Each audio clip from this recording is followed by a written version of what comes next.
Never miss an episode of the Final Furlong podcast. Subscribe now on YouTube, Apple Podcasts, Spotify, or wherever you get your podcasts. And now, here's your host, Emmet Kennedy. Welcome back to the show. We're going to preview the best betting opportunities for the weekend's racing at the Curragh. We're also including Newcastle, bit of York for you as well. Irish Derby weekend at the Curragh. We'll cover it for you in the company of George Gorman, Peter Michael and Andy Newton. We're going to start with a really interesting Group 2, the 6 furlong early stud stakes, where Lady Aman is a red-hot favourite, and deservedly so, because she's got that form with True Love.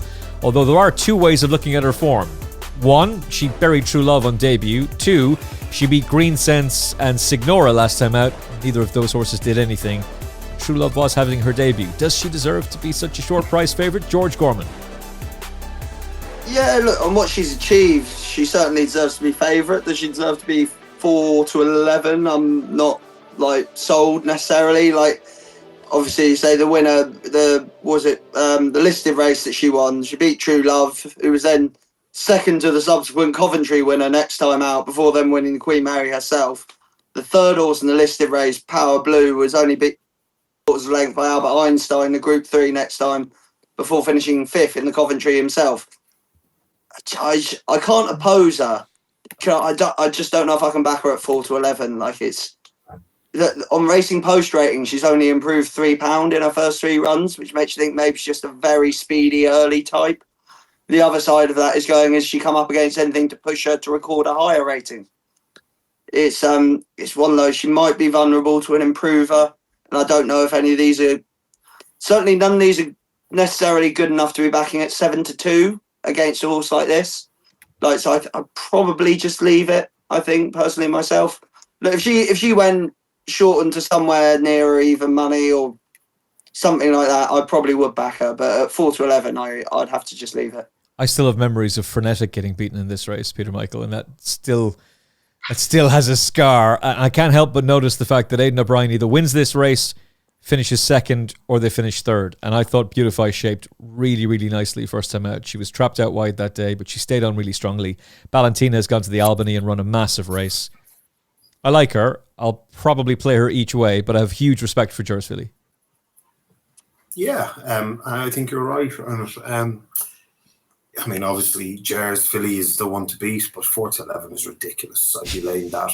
I think it'll win, but you can't be backing that at 4 to 11 with O'Brien, the way he's dominated the 2-year-old races this season, and the way his horses come on for their first run. That day in the Curragh, that horse that you just said, Valentina, was she'd run, I think was that Valentina's second run? Yeah. Let me just make sure I remember. Yeah. She was well backed on debut, Valentina. Yeah. And then she's a bit weak she's a bit weak that day, but that didn't stop her. There was a lot of money for Donick O'Brien's other horse that came second, and it was also a lot of money for O'Brien's other horse that day, Composing. The market spoke. I'm looking here, open 14 to 1. 3 to 1, wasn't it? Yeah. So, she's in the tracker, Peter. That's a future winner for sure.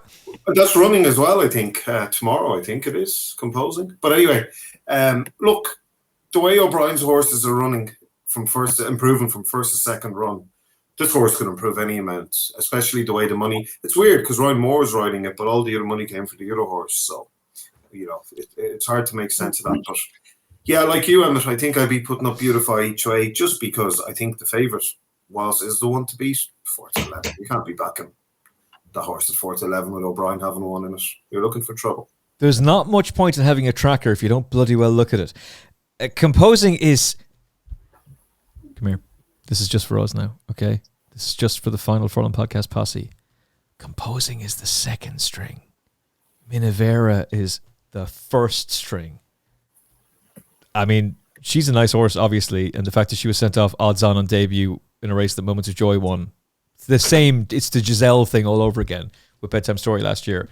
That Composing is the one to be on. Oh, they're gonna go a big price about that Composing because Wayne is on board. They're gonna forget the fact that she was gambled on. They're gonna look at her and see, she's beaten 5 1/4 lengths, and Ryan wants to ride the other one. Back Composing.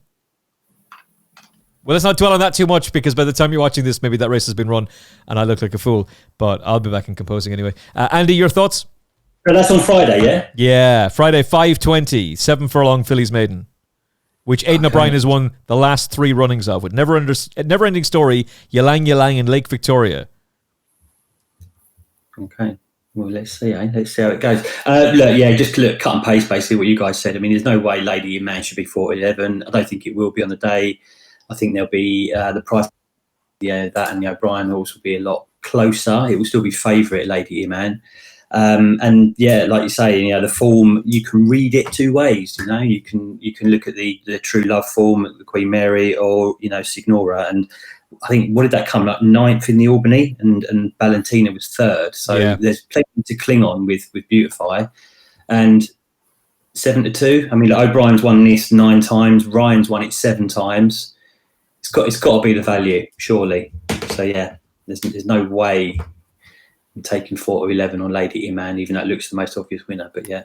Okay, so we're all going to back Beautify. Pop quiz hot shots. What 2 odds-on favourites did Aidan O'Brien have back-to-back in that Fillies Maiden Friday, 5:20 at the Curragh, the 7 Furlong Maiden, in 2020 and 2021? I don't even remember yesterday, Emmet. Give us a chance, will you, for God's sake? Yeah, come on, give us a clue. What letter did they start One of with? them was named after a day of the week. She wasn't odds on, she was odds Tuesday. against. Yes. Tuesday. Tuesday was second to Discoveries at 9-4. And the other one was also an Oaks winner. I know Tuesday was beaten in the Oaks, but... Sorry. Oaks winner. Yeah. So Tuesday won an Irish Oaks, didn't she? And all these names they come up with, it all gets confusing. Frankie Dettori rode her. The one that won by distance, yes. basically. Yeah, to begin with... Oh. We're a bit slow here, Emmet. Snowfall. Snowfall. Yeah. I guarantee you there are comments already flooding in watching this live going, "You idiots, you clowns, how could you not know?" Telling us Snowfall on Tuesday straight away. Snowfall was sent off 7-4 on. Bombed out. Didn't matter though. So the whole point of this is you need to watch these horses tomorrow, because Aidan O'Brien runs very good fillies. Snowfall, Tuesday, Never Ending Story, Ylang Ylang, Lake Victoria. That's who he's running this race in the last few years. He runs Composing. That's the one to be with. And he runs Minavera. Keep an eye on it. There's going to be a group class filly to emerge from that race. All right, let's switch to Newcastle, shall we? For the Jennings Bet Chip Chase Stakes. I've already done one butchered accent on Sky today. My attempt at a Yorkshire accent may very well have got me excommunicated from that particular part of the world, so I'm not going to do a Geordie accent just yet. Kind of Blue is the 11-8 favourite. That is the best price available from Ferris, whatever, for Jack Shannon, 13-2. Alien Abbey gets first-time blinkers. That Dewhurst form is starting to look a little bit suspect. 7-1, and our old favourite Spycatcher is a similar price. George Gorman, who are you with?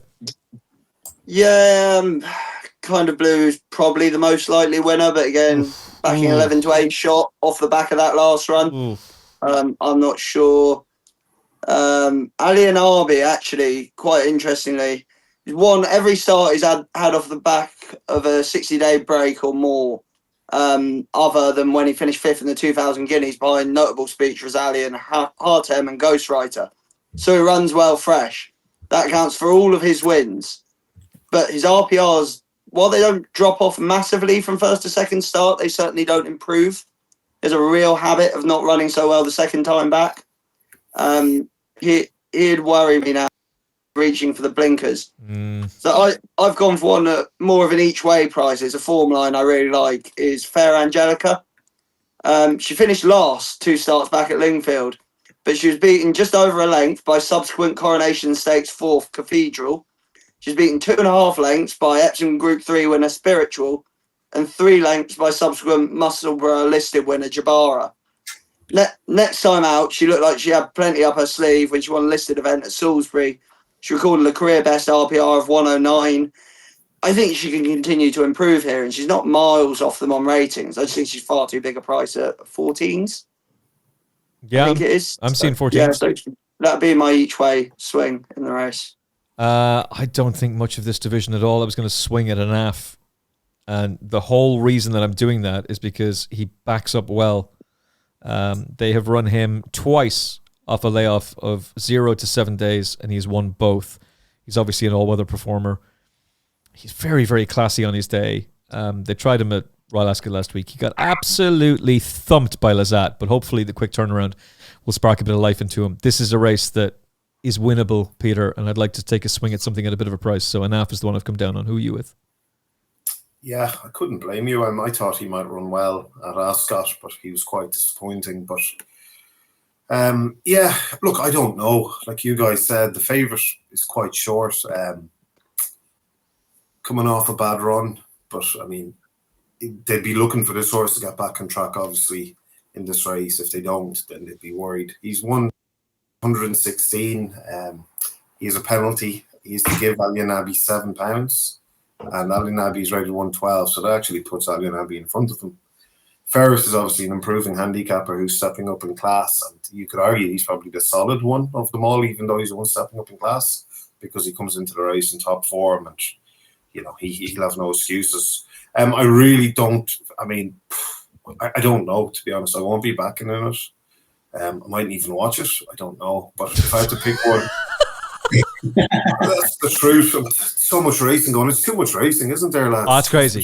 That's crazy. It's too much. We can, and actually, as Kia Jorobson, or however you call Secondham, said, the mental state of jockeys, like when they get older, like you have to. It's too much. Like it's non-stop. Well, we know. Look, we all knew who he was talking about. We all knew who he was talking about, and that's there's a. We all like him. Yeah. But none of us are perfect. None of us are. No. But there's an example of somebody needing help. It's just exactly. It's desperate. And he made a great point. Like when they retire, Jesus, I feel sorry for them. You know, and mentally, I don't know how jockeys cope. To be honest, I really don't. For them, it's too demanding to try and keep up watching. Never mind riding and getting up at 7 o'clock, 6 o'clock in the morning, doing riding for trainers at home, and then going racing, and then driving back home. And then being bashed for a bad ride, and then being praised for a somewhat decent ride. Andy, you need to stop all this fashion. Yeah, Andy. Andy. Texting Devin Manussi in the middle of the night. in the winter, it's Charlie Deutsch that gets it off Peter, and in the summer, it's Schumacher and who else is it? Oh well, Charlie Doyle. Don't be a hypocrite now, Peter. Don't be a hypocrite now. No, but I know I'll always say how it is, and the same if I'm doing, if I do my tipping bad, I don't mind criticism at all. Actually, I was just giving out about Schumacher before we started the show. I was riding Midnight Tango. That was woeful. Seriously, just absolutely woeful. But remember, hashtag be kind. I am kind. I'm always kind. Everyone that knows me knows I'm kind. It's interesting what you're saying about there being too much racing. I actually listened to an interview with, Thomas Faulkner, who has won the horses towards the top of the betting in Northumberland Plate, saying a few days ago he didn't have a jockey. Couldn't find a jockey because there's so much racing on. Really? He's landed with Silvestre de Souza, who has ridden the horse before, but it's a sorry state of affairs to be in, isn't it? You got the 4 favourite in the big handicap of the weekend. You can't find a jockey because there's too much racing on. Yeah. Did you get a phone call, George? No, I didn't. No, what's it? 8 stone 11. Maybe when I was 14. You'd have done it, no bother. There's too much racing clearly, and the only people that's being done for is the bookmakers. That's all. Well, let's hold on now, Peter. Hold up. Wait a minute, Peter Michael. I don't know what you're doing coming on this show, engaging in misinformation and disinformation. What do you think you are, Vladimir Putin? Just having pops at the BHA like that? I'll have you know, Peter. I will have you know. I'll correct the record. We don't need to have a podcast deal with the BHA where we present a show on their behalf and ask questions that are only convenient to them. I'll do this. The BHA introduced Premier Racing. And Premier Racing means there's the Premier Racing window. And so ITV can focus only on the Premier Racing fixture, and then everything else has to go around that. So you have Saturday morning racing and you have Sunday evening racing. So let me just have a quick look here at Saturday's Premier Racing. See, there it is. Newcastle Premier Racing, 1:40 to 5:30 at Newcastle. York, 1:55 to 2:25. And then there's also... there's Chester, 2 o'clock to 5:20 in the Premier Racing window, but not a Premier Racing fixture. There's also Windsor, 1:35 to 5:10 in the Premier Racing window, but not a Premier Racing fixture. There's also they're evening meeting fixtures, but is it an evening? What a joke! What an absolute joke! Some genius think it was a good idea. I think it happened a couple of times in a month. on a Saturday. Racing started at 10 o'clock in the morning or something like that. Once. Oh, yeah. They did it on Derby Day. Just once. Yeah, they sent Tom Bull out there. They've done it a couple of times actually, but the 10 a.m. start was you could hear Angus McNay and the team at Racing TV just constantly, well, now let's get back to Chelmsford where everybody wants to be. Tom Bull's there, the lucky duck. Like, nobody wanted it. Chelmsford, only suits Newmarket trainers. Like anyone not from Newmarket, you're getting up at 4 o'clock in the morning to get there, like with the horses. That's just crazy. That'd be running it close if you were running in the first. Like for us, it takes probably 3 hours to get there. But George, they had the whole thing about how no, everybody loves Sunday evening racing. Sunday evening racing is great. We've got the projected. We know that the betting turnover is going to be 17% higher than weekday racing, and then it turned out it was significantly lower because no one wanted it. Yeah, there's just too much in every way. But by the way, we're now 1.5 years into Premier Racing. It is the 26th of June, and there are 2 fixtures that are not Premier Racing fixtures that are in the Premier Racing window on Saturday. Everything's great in British racing. Don't ask any questions. Just consume product and get excited for more product. Who's going to win the race, Peter? Brought to you by the BHA, Brought which to you. is in such a healthy state that no one wants to run it. This segment brought to you by the British Horse Racing Authority. Are you interested in being the CEO of the BHA? Please send your CV to us now. We desperately need a CEO. We'll take anyone. No previous experience required. No previous experience required. You may need to be a shill. But it's I went and watched tennis twice, so I'm a bit of a sports fan. Yeah. Gary Carroll getting 14 days. Oh. I mean, that's just ridiculous. 14 days for a beautiful ride. He can't ride for 14 days and they find him $5,000 for one of the best rides you'll see. That. Yeah, it's just disgusting. It just shows you the idiots in charge of it. Was anybody offended by that ride? A granny, or no, not a granny. One of these. What do you call them? These people that don't like racing. What do you call them? There's a specific name for them. The wokarati. No. Idiots. An idiot was offended. This segment brought to you by Just Stop Oil and its partner in crime, Animal Rising. Most of the idiots aren't offended by the rides until they find out, because we publicise that a jockey's been banned for going over the limit. And then they go, oh, well, it's cruelty. And like, jumping up and down calling cruelty when you watch the race. So what we're actually doing is worsening the public perception of racing by bringing attention to it and go, this jockey's a butcher, that jockey's a butcher, this jockey's a butcher for going 2 over. For a pro cush, that there is no peer-reviewed study anywhere on the planet that says when it's used correctly it causes pain to a racehorse. It is made of fiberglass and foam padding and was developed with input from the RSPCA. The BHA themselves, in the whip consultation report, which I read because I'm that pathetic, specifically stated it's not a welfare issue. It is not a welfare problem at all. But we are concerned about the optics of racing in this era. Yeah. The perception. Yeah. We have to think about the perception. Perception from people who never have and never will like the sport. Exactly. Nobody, no matter what you do, they're not going to be turning up week in, week out at a different racing venue. The hamster has been running around the wheel of my brain while we've been talking about this race, and I've completely flipped my opinion, which now means, of course, the NAF is going to win this by half the track. Diligent Harry will win. Discuss, Peter Michael. Well, okay. As I said, look, Kind of Blue, look, probably will win because you could argue he's the best horse in the race. But he is the best horse in the race according to the ratings, but he doesn't come out the best horse in the race when you add in the weight differences. Yeah, look, I'm going to put up Ferris each way. He'll probably place, probably won't win, but I just don't know who else to pick. But I won't be betting in it, and I really couldn't care about it.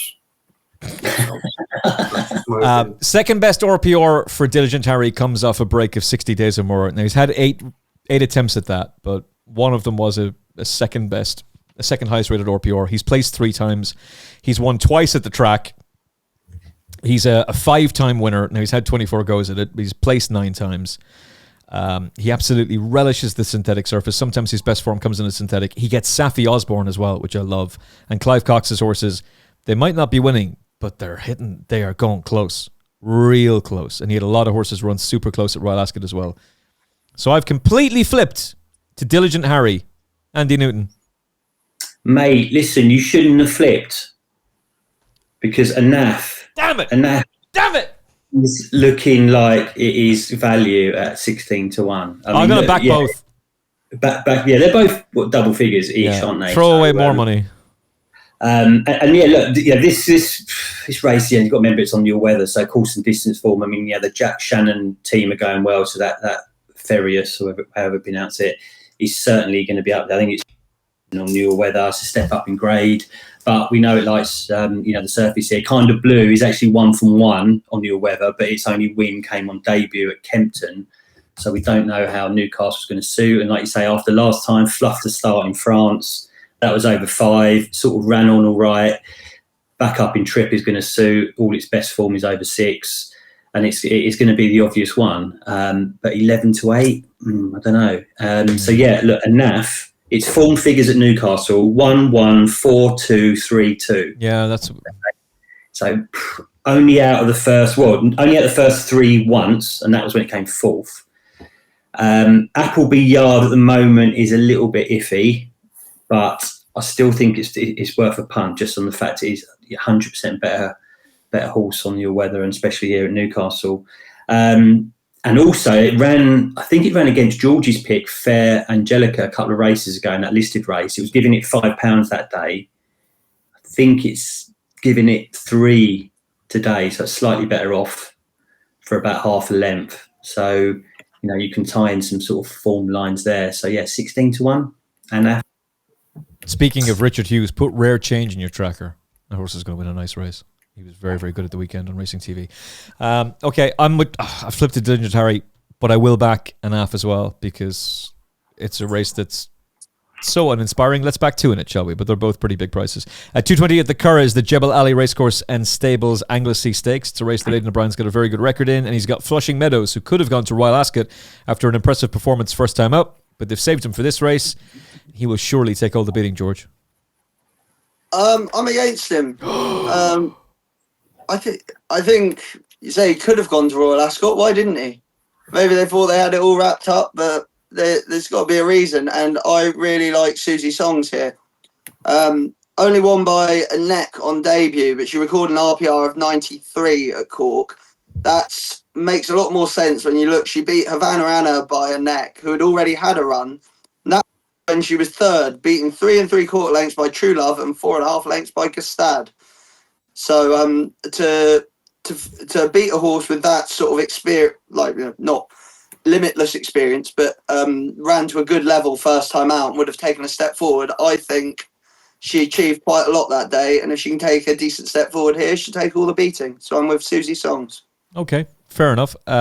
Joseph's horse absolutely bolted up on his next start. He was third that day. Puerto Rico is going to run tomorrow. He'll win. He's running one of the maidens, so the form will be boosted even further. And I suspect, I really like George's opinion, but I'm with Flushing Meadows here, Peter. It's just going to be in all the multiples. Yeah, I think he'll win. Sorry, George. I'm going to be going with Emmet. I was impressed with him first time out. And again, we have to state how the O'Brien horses are improving leaps and bounds to their first run. So anything that wins is obviously, you can upgrade all of them, but anything that wins is obviously clearly smart. That race was the race I fancied Evening Blues, and I still can't work out the price Evening Blues went off on the day. I mean, I just don't know how the horse. Crazy. How are these things not looked into? They look into things when horses are gambled on off the boards. Now, obviously, the trainer, the jockey, the owner, nothing to do with them. We know. No. No, yeah, but it's just somebody knew that horse wasn't going to come anywhere. Never mind, go close. I mean, I didn't even watch the race live. I don't think I did, but I just saw the betting, and I couldn't believe how this horse had gone from, I think it was odds on, to nearly 3 to 1 in the exchanges, and it happened quite quickly. And there was the huge support for Flushing Meadows as well. 11 to 2, 9 to 2 into threes, 5 to 2. Yeah, well, obviously when there's a drift like that, the few are going to get cut. But I think it was more. I don't think it was due to the money for Flushing Meadows. I think it's just they couldn't give away Evening Blues, and that's just Anyway, yeah, look, I'm with you here, Emmet. I was impressed with him at his debut. Now, though, George's horse that he's gone for, the Lion horse, you also have to greatly respect. She looked smart as well in debut, but yeah, I can't be going against O'Brien at the moment with his 2-year-olds on big days. Yeah, he just has so much firepower. He's just got some amount of strength and depth, and he's a wooden basset. He's going to improve. Like, he's run to an RPR of 94 first time out. Jurasaurus ran to 93. Flushing Meadows will kick on again. I'm sure Jurasaurus will too. I also like the angle that he's a colt against fillies. I prefer betting 2-year-old colt. I know they get the £3, but I prefer. If I was 50-50, I'd always go for the colt. Yeah, was it Green Sense for Joseph won first time out, which is unusual because Joseph has kind of gone lighter with his fillies this year, and then she disappointed. But it's not an exact science, but I'd rather with the colts as well. Andy, for you?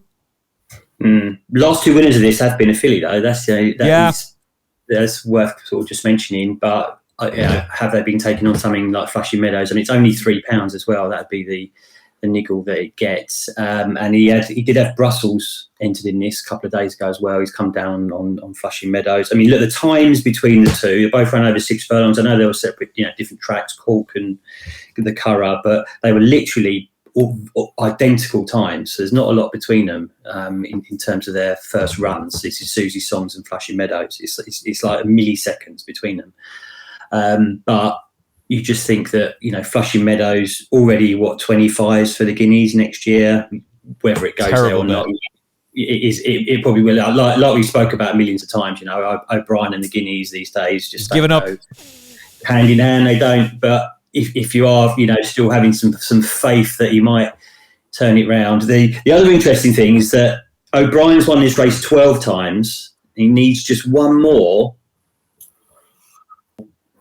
Vincent O'Brien. Whoa. One more to overtake Vincent O'Brien. Well, no, to equal, because Vincent O'Brien got 13 and Aidan's got 12, I think, if my things were right, my calculations were right. I mean, he hasn't won this since, 2017. And, Joe Lyons has actually won 2 of the last 4. Babouche took it last year, obviously. But, yeah, look, so it could be a little bit of history making here. And, Flushing Meadows for me, I just think it's slightly more improvement. And like Peter said, rather have the colt over the filly, personally. It is extremely rare for Andy Newton to make a mistake. Little Big Bear took this in 2022, but we'll move past that very swiftly. Yeah, right. Yeah, move past that very swiftly. It's extremely rare for Andy Newton to make a mistake. Extremely rare. But somebody would have pointed it out in the comment section. So, gotcha. No, you're right. Got your back, Elstock. 220. So you are with Flushing Meadows? Yeah, it's a good thing. Don't complicate your mind. It's very, very simple. He's going to win. 225, the Albasti Equiworld Dubai Criterion Stakes, Group 3. Lake Forest is back. 11 days after he's running the Queen Anne, where he probably... No, he wouldn't have won, but he'll take an awful lot of beating here. This is probably his trip as well. 7 furlongs. He won an absolute sack full of cash down under £2.8 million. And he returns to that trip after a fine run in the Queen Anne at Royal Ascot over a mile. 7-4 is the best price around. That seems fair. Cheveley Park did have audience in this race, who's a 7 furlong specialist. They've decided to go with Formal for Andrew Balding and Oisin Murphy instead. Paribus for Ed Bethel and William Buick, 9-2. And our old friend Dylan Cunha has Prague, who's a 10-1 shot. George Gorman, who are you with? Yeah, it's one of them where Lake Forest is probably the best horse in the race, but the quick turnaround I don't like. You could argue you're getting some compensation in the price. I'm not sure you are. Formal is a winner in listed company, but has been found out, obviously very lightly raced. It's not to say that won't change, but she's been found out in group company before Pabarus. Again, improving at listed and group level for a rock solid one here. Like, I think we can rely on to give his running, if I can find him in here. Lethal Levi. He's a 5-time winner on good to firm ground. He's been in rare form this time round, despite being 6 years of age. Beaten a length in his Group 3 debut 3 starts ago. Only beaten the short head in his Group 2 debut last time.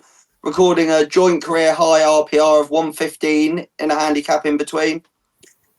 He'll be overlooked in the market. He has been overlooked in the market just because he's well known as a handicapper. But his best is good enough to at least place here. And we can trust him to give his running once again. The only thing, I suppose, if a lot of rain came, but I think that's sort of gone by the wayside a bit, that rain for this weekend, hasn't it? I think it might hit Ireland. I'm not sure it's hitting here. Oh, it's hitting Ireland, all right. Yeah, that's all the forecast is. Oof. But, Lethal Levi, we can trust him. Or as it's written in my notes, Lethal Levi. I've obviously been on a podcast with 2 Irishmen for too long. Possibly. Lethal Levi, 10-1. That was a kind of Pierce Brosnan Mobland. You betrayed me! Tyvek, I still love that show. It's incredible. 10-1 about Lethal Levi. Apologies if I just blew your eardrums out there, by the way, but I couldn't quite help that one. I like him. Do you remember who was behind him in the Eric Gall Cup, George? Oh, God. No, I've got Ascot brain still, I'm afraid. American Affair. That's right, yeah. He was sent off favourite for that race. He was 6 lengths in his wake. He obviously didn't run his race that day, but that was the performance of a Group 1 performer, in my opinion, Peter. It hasn't really worked out from this season. He hasn't been really, to be fair. He's only beaten a length by Sigier. He's not beaten that far by More Thunder at Newmarket. And then last time out, he's really pushed James's Delight with the now retired Storm Boy falling at the back of the telly in behind. That project didn't work out quite well. If he's come forward from that run at the Curragh, which I suspect he will have, then he's definitely a player. But can he match Lake Forest? Lake Forest is, he's a horse I really like. And from last year, he's a horse, as we know, would always be finishing 6 furlong races very, very fast. And then he won over 7.5 furlongs in November. And then he's had 2 runs this year. And last time out, he went the furthest he's ever gone, a mile. And he was hitting the line well. Obviously, that was a class race, and Docklands won it. To be honest, I forgot to look at this race. I'm only looking at it now. Well, that's the truth. I just missed it because everything else was Curragh and Newcastle. But just looking at it now, I think Lake Forest looks a good thing. Yeah. Just looking at it. The only thing is, you just start to wonder if he's going to become triplets, one of those. It's always going to be finishing his race as well. And just, I just want to see him win a race this season. As I said, he's a horse I like, and if he can, I just want to know what his trip is. I'm just a bit lost on what his best trip is. But yeah, look, for me, Lake Forest, just glancing through them, will take beating here. And the fact that they're running him again so soon, obviously, should be a tip in itself in a way. So yeah, I'd have to go with him. He'll take beating here. In the back, especially with good front, like Lethal Levi obviously goes from the front, doesn't she? Yeah, she's a mad front runner. Yeah. He'll blaze the trail. So the faster they go, the better. Yeah, and the other one, that Stuart Williams horse, probably lead as well. Yeah. So yeah, Lake Forest for me, and that's the one, lads, for me here. Quinault, Lethal Levi, and Nostrum are on the time form pace map are the ones expected to go forward. And in the back of my mind, Lethal Levi was involved in a photo finish with something at York a couple of years ago. Kevin Reinhorse, I think. He's had 6 runs there, though. And the rest of them he's all been beaten in. And some horses just don't take to York for whatever reason. They just don't like that track. And that would be in the back of my head a little bit. And so it does kind of come back down to Lake Forest and think he's probably just going to win, isn't he, Andy? It should do. It's just like you guys said, is it too soon? It's 11 days since the Queen Anne. It's dropping down in grade. But that's the thing, though, Andy, isn't it? Like, there's no reason to run them. No, there's not, and it's great that they are. But is that making better value elsewhere? If he wins, Andy, he wins. You think? Hold up! Wait a minute. Who's going to beat him? I'll tell you who's going to beat him. The system. The system. The greatest system in the history of racing this year. Patent pending. Have you spotted who's running in this race? Well, the Stout system. Yes, Andy Newton. Andy Newton. The Stout angle. You better hope there's no trees on the track. Sir Michael Stout. Second run off a wind up. Back down to a winning trip. Nostrum. Stable debut for the informed David O'Mara. Oh, sorry. I thought you said formal there. No. Formal would have. Well, formal's X'd out as well, isn't it? I think so. Yeah, but it's a little bit too late for him, though. Yeah, or her, I should say. Right, Nostrum. Yeah. Well, 25-1. I don't know. There is another one at a big price as well, which I don't quite know why. That Room Service is 16-1. The only yet to win over 7 furlongs is the problem, but. Ran well last time at Haydock, ran on well for 4th in that John O'Gaunt race. And I just think, had some fairly good horses in behind that day. Audience, Alien Arby. It beat that Balmore Lady last year at Donny, I think, last November. That horse has obviously come out, Frank the Form, done very well this season. Sure to come on for that. I mean, that was its first run, this season when it came fourth last time out. Formal 3-year-old, only 3-year-old in the race. I think there's only been a couple winners aged 3, since 2004 to take this. Only 3 since 1996. I know it gets the weight, but that is the worry with Formal. Lake Forest, I can see where you're coming on, Peter. It's just a bit short for me, in a race like this where there are bits and pieces you can go on, and it's a massive prize, but only because Stuart Williams' horses are flying at the moment. You look at his strike rate, unreal. It's just worth mentioning anything he's running at the moment. Something like $1. So Quinnell fell in a bit of a hole last time out, led for most of the way, last furlong or whatever, it just sort of faded and came down the field or whatever. But that could get him going. Course winner, likes the track as well. So. Room service is interesting. You've got a dead 8 here, so there's a lot of value, I think, for the each-way players.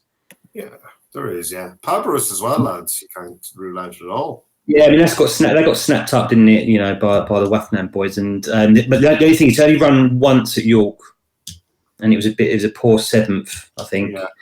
Last August. I would say if you're following in Nostrum based on the second run after a win, unusual, and the wind up in question was last July. So it's not like like fairly often they have the wind up, they have the run, and then they realise they can breathe and they run well. I don't think that quite applies so much over the course of 11 months. Like, I don't think the improvement would be so drastic. I've got a thing as well. I'm expecting the improvement to come from the stable switch. Yes, no, of course. I was just mentioning on the second run after a wind up thing is probably not so much a factor as it would normally be. And I just double checked. David O'Mara talked this horse up in a stable tour saying they're training him for the Prix Lafayette. Jesus. Yeah. It's worth mentioning as well, just going back to that Quinnell, it's actually 2 from 2 at York as well. Yeah. So, that is a big price if you can get, if all they go, there's definitely some each-way value sort of lurking around. He didn't run badly in Dubai. I know he's beaten 6 lengths, but it wasn't that awful a performance. Okay, your final selection, Andy? Probably room service, but I'll be having a little go on Quinnell if it's 40s. Okay. Peter Michael, for a race you looked at 5 minutes before. Lake Forest will win this, lads. Easy game for Lake Forest. George? Lethal Levi, each way. Trust in the system, Nostrum. Don't question the system. Nostrum wins. 255, Curragh, Albasti Equiworld Dubai International Stakes in honour of the late, great Kevin Prendergast. What a hero. Trust your instinct. What a man. Absolute legend. What a life. What a life to live and what an age to get to as well, for that matter. God rest him. 6-5 about Trust Your Instinct is the very best price around. There are plenty of firms who I think will want to duck that, and his form is very, very strong. And what he did on Irish Guineas weekends, George, would certainly entitle him to just go and batter this lot. It probably would. He's plenty short enough on weight adjusted ratings. Deep ones level with him. Like it's not a bet for me. I was all over Scorvy Champ in this, and he's not declared. The shape of the race, the 6 runners, the fact there's probably only 3 or 4 of them with a chance, no each way betting. It's just not a race for me to be playing in. We do enjoy, any fans of Hamilton, we do enjoy seeing Lafayette roll up there. But that's about it. I won't be having a bet on this one. Peter? Yeah, well, obviously, Trust Your Instinct has a penalty and drops down and trip, which are 2 negatives. But yeah, he's the one to beat here. He could get beaten for a bit of speed. That's a possibility, but he's a solid horse in this race. The Toomey horse obviously has to be greatly respected in the context of this race. But I prefer Trust Your Instinct. I'm sure he'll be ridden for stamina, and they'll send him on 2 or 3 furlongs out to try and make sure he doesn't get beaten for speed. But that is a bit of worry, the combination of the penalty and also the drop down and trip. But I think he'll be good enough. I think he'll get the better of them in the last furlong. Yeah, Deep One is interesting, and we know Paddy is very selective with these runners, and they're also in form as well. But Trust Your Instinct just looks a class above, Andy. Yeah, 100%. I agree. I mean, look, it's course and distance winner as well. I mean, I know he had one over a mile 4 last time, but I think dropping back will be fine. I think, like Peter said, they'll ride it for the stamina. Curragh form 1, 2, 2, 3, 1. The horse that came third to it last time, that Magical Hope, has come out and bolted up in a Group 3 at Cork. I think the fourth in that race was that Siege of Troy, and that ran all right at Ascot, didn't it? It came fourth in the Duke of Edinburgh, I think. So, look, has to give a little bit of weight away to some of them, but I think most of the others in the race, there's only, 5 taking it on. But, yeah, look, trust your instinct. Trust your instinct. Good advice from Andy Newton. The 3 o'clock at York is the Albasti Equiworld Dubai Dash, the Class 2. It's extremely rare that any of this panel would ever talk me out of a winner, but that is what happened a couple of weeks ago. I was very, very keen on JM Jungle, and a certain someone on this panel went, I don't know, career high mark, I don't know now, not so sure. I think the handicapper might have him. That person will remain nameless. JM Jungle wins. George? Is it you? Me, of course. Yeah, sure. It's always me, as Balotelli used to say. Why always me? Peter's going to reveal a T-shirt going, "Why always me?" tattooed on his chest. All right, Peter, you can go first here. Is JM Jungle going to win this with that American Affair form? I think the handicapper has him, Emmet. Yeah, no. Look, fair play to the horse. He deserved that win. I think just the makeup of that race suited him. I really do think the handicapper has. I do. I mean, I was actually in the second that day, Spartan Arrow, so I was actually sick. I thought that was the winner all day long, and I thought that looked the winner all during the race, all the way to the last half a furlong. But what a likable horse. So he's a horse you couldn't fail but like, and a horse you'd love to own. Oh yeah, always consistent, always runs a good race, and it's quite is a very, well, I wouldn't say very high class horse, but he's a classy animal. Look, he's obviously going to run his race again, but I do suspect there would be one or two that will probably probably get the better of him later on. In saying that, I mean, there's only 8.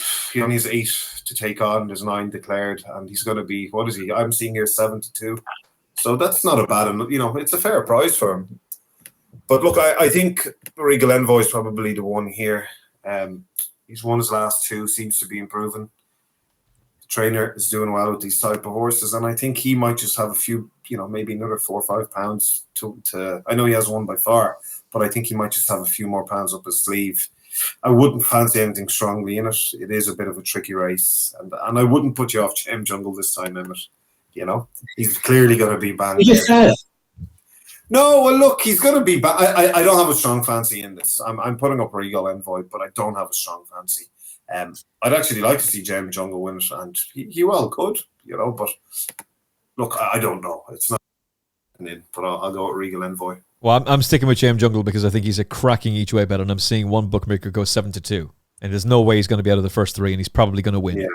Once these sprinters keep rolling or start rolling, the improvement can be very, very difficult to know when that improvement is going to stop. And that American Affair form now looks red hot. There's not a whole lot between this lot and the Group 1 sprinters. I'm not saying he's going to go back him for the Nunthorpe, but I'm with him, George. Yeah, let it be known this was the podcast where Emmet put up 2 7-2 shots each way. Yeah, but in doubles though, George. In doubles. Yes, in doubles. Okay. In the same race.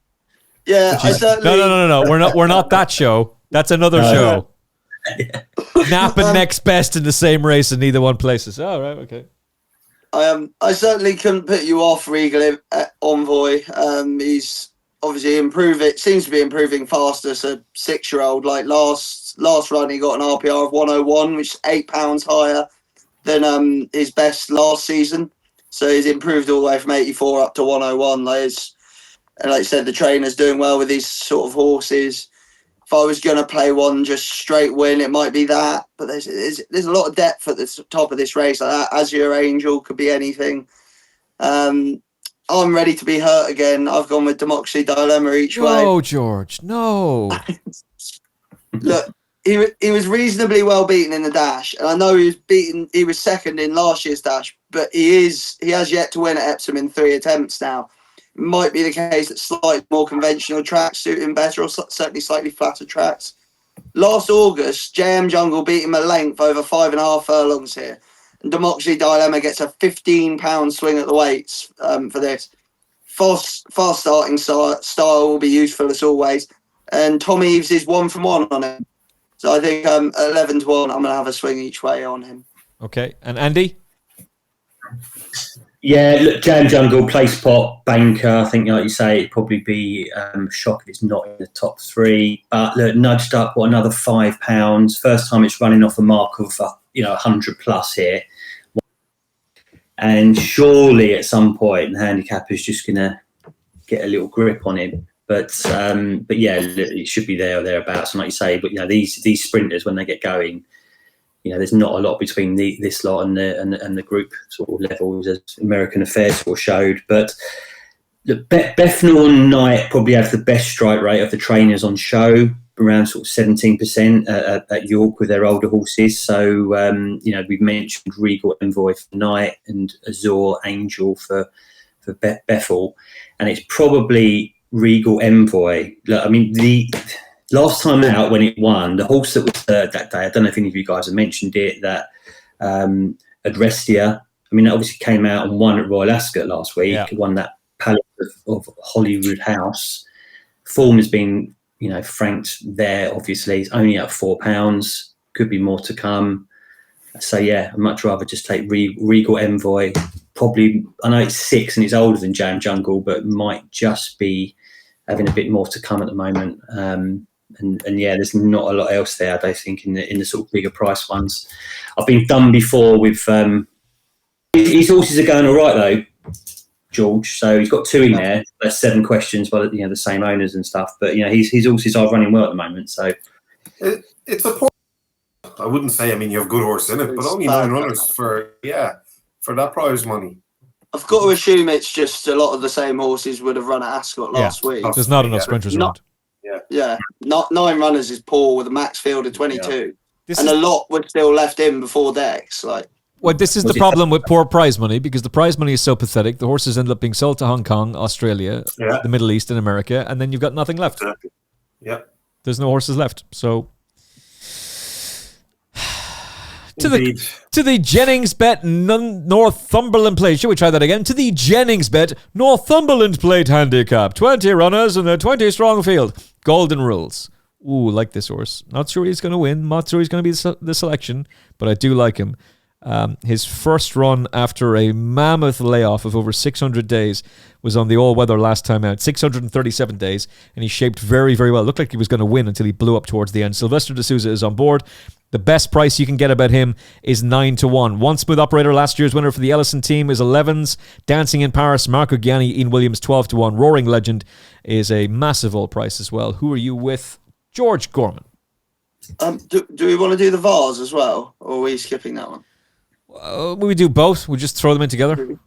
Well, do you mind if I do the Vars quickly? Of course. First, work away. Once I find it. Okay, so in the Vars, I've got the main selections. Hardy Bloke made his flat debut last June, age 7, after 19 starts over obstacles, as well as 2 points. After 3 poor efforts at a mile 4 and below, he's excelled, stepped up to sort of mile 6 and beyond. He was well beat first attempt at mile 6 before finishing 3rd over the same trip, 2nd over 2 mile 2. They then put a visor on him, which saw him finish 1st and then 2nd on his final start of the season. He reappeared without the visor on, Southall, in what was surely meant to be a pipe opener for this, with a £7 claimer on board, but duly won by 3 lengths. That £5 rise does look hefty when you add to the fact he doesn't have a claimer on board anymore, effectively putting him up £12.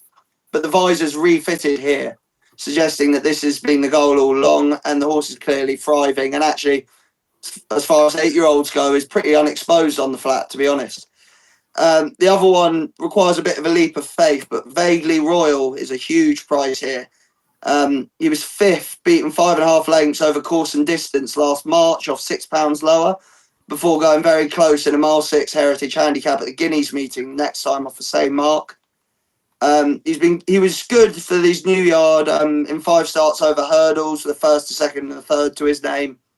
his first 2 flat efforts for his new yard, including the Chester Cup last time, have been pretty poor. But his first run on the flat for them, he fell out the stalls. Then I just don't think he handled Chester at all the last time. Like, you got the up and down, just got him running a bit keen. In 2 starts at Newcastle, he's a winner over a mile 4.5, and then that 5th I was talking about on All Weather Champions Day as a visor for the first time here. I just think he's overpriced at 50s. He's probably a place only bet, as many places as I'll give you. Then in the Northumberland Plate itself, the big one, I've got Manxman. I'd say he was arguably an unlucky loser of the Cesarewitch behind Alfonso Legrand last year off £9 lower, but at least that proves he stays this trip. He was beaten by Caballo de Mar on his seasonal reappearance, who went on to finish second in the Chester Cup to a very well handicapped East India Dock, and then won a Saturday handicap at Haydock the next time, before finally finishing second to French Master in the Copper Horse last week. So Manxman followed that up with a career best RPR of 100 last time, time before last, when winning a Goodwood handicap, with next time out winner Agagio back in 3rd. He did disappoint slightly at Royal Ascot, but he was drawn 4. He got bottled up on the rail, and he was never knocked about once he did get out far too late. I think if horse is ever going to turn around quickly, it's probably when he's got no run at all the last day. Admittedly, they've gone a fair distance, but I think if I thought he was well handicapped last week, have to think he's well handicapped this week. I think he's too big a price. Yeah, 18-1 is the price I'm seeing currently about Manxman, who'll come out of stall 20. Who's Glenn for the Balding team? PJ McDonald on board is out of 19. He's 5-1. Papano on second start for Willie Mullins, but first start on the flat. Jamie Spencer takes the ride.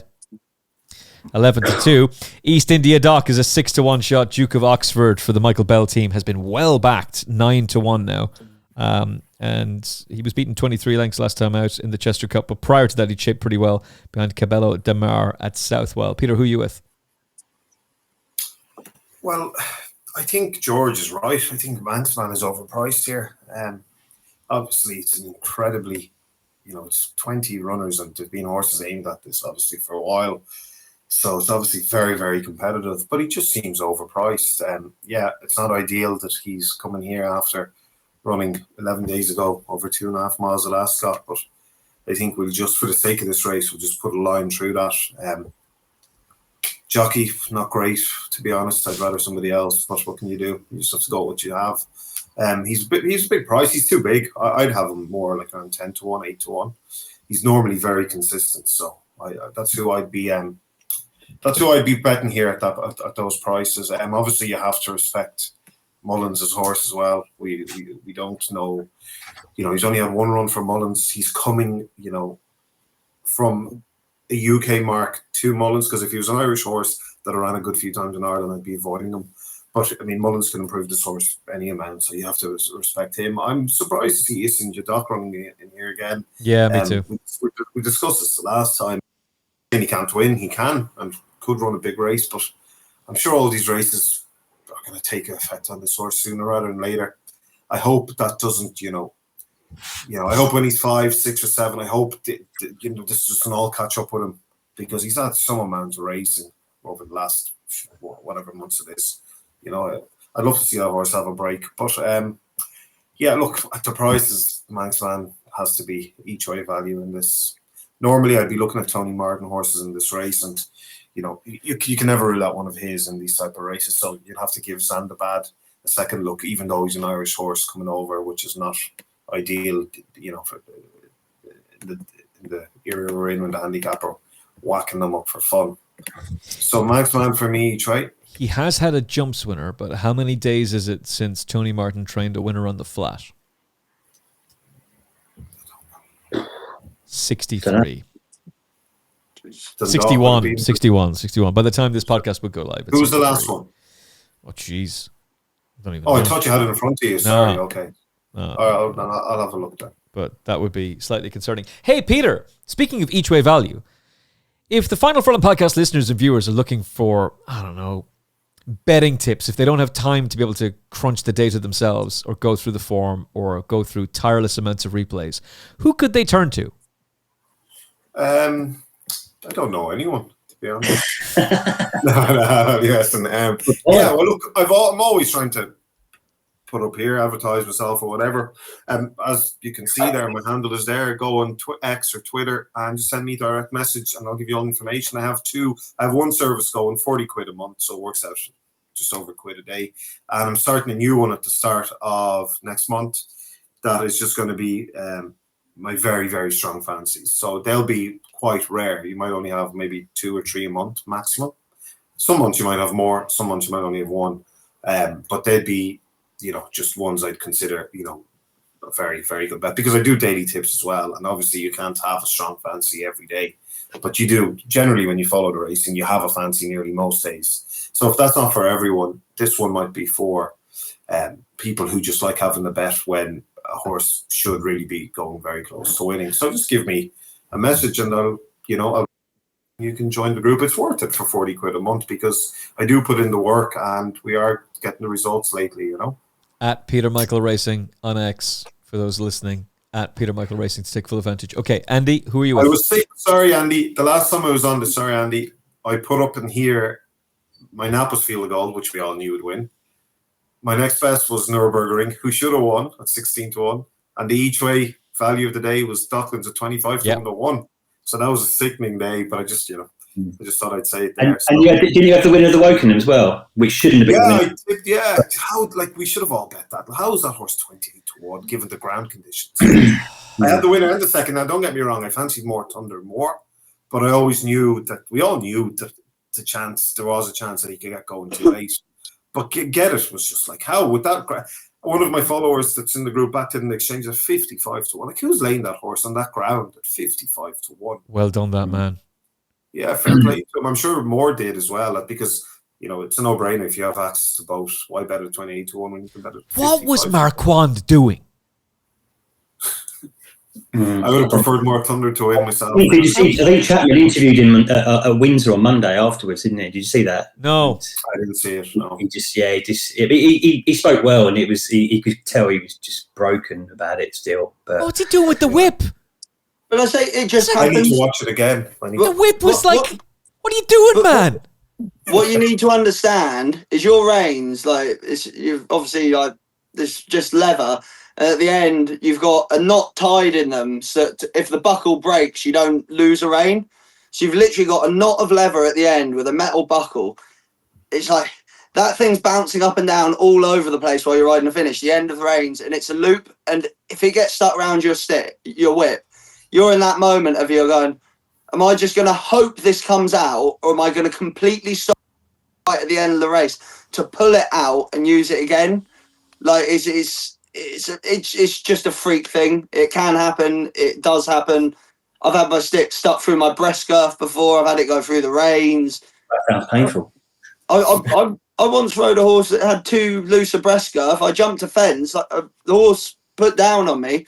Leg went forward. I landed on the landing side. My leg had gone through the blooming breast girth. Like, there are these things that just happen in racing. It's not bad riding that's happened to him. It's just really unlucky. Yeah, it is unlucky. It is, and even with all that happening, I mean, if you watch that race again, I don't think I've seen a horse break as fast as Get It broke, and that's what won it for him. Yeah. If he just broken a millisecond later, More Thunder would have nailed him just in the last stride. The track record, wasn't it, as well? So. Well, Get It broke the track record the time before that when he won an Ascot on very fast ground like that, like it was. So I don't know how he used that price. I really don't. I mean, we talk about value. That horse should have been a 10-12-1 shot given conditions. But Louis Stewart got there was no jockeys union on Talksport 2 that day. He got stuck in. It's like, what the hell was Marquand doing? And I'm pretty certain that if we were to replay the audio, my line was, well done to everybody who back Get It. Well done, and congratulations, and well done to his connections. How the hell did that get beaten? And then my line to Tony McCormack was, Tony, no! It's a double. The double with the other one, wasn't it, as well? The Never So Brave. Oh, that was... Oh, God, that was painful. It's a painful game, lads. Why do we do it? Well, it was really painful when I messaged Laura Joy the night before going, the bet of the, and Adam Mills, the bet of the day is just the very simple, strong patent. Humidity, Rebels Romance, More Thunder. And if you won, do it a lucky 15. I end up doing the lucky 15 because Adam would not hear of defeat for sober in the last. Yeah. 100%. Ouch. I'd be a lot more risk averse with my multiples. I just had sober and Rebels Romance. Yeah. You're not going to get the Dubai cash that way, George. You got to roll for it, baby. You got to roll that. I can't stick something in a 25 runner handicap in a multiple. I just can't. What a sickener. All right, Andy, who's going to win the Northumberland Plate? Like even 8 to 11, that sober is just like afterwards you just see Buying money. Yeah, but we thought it'd be odds on. Put it down, pick it up, keep it simple. Northumberland Plate. Yeah, that makes man.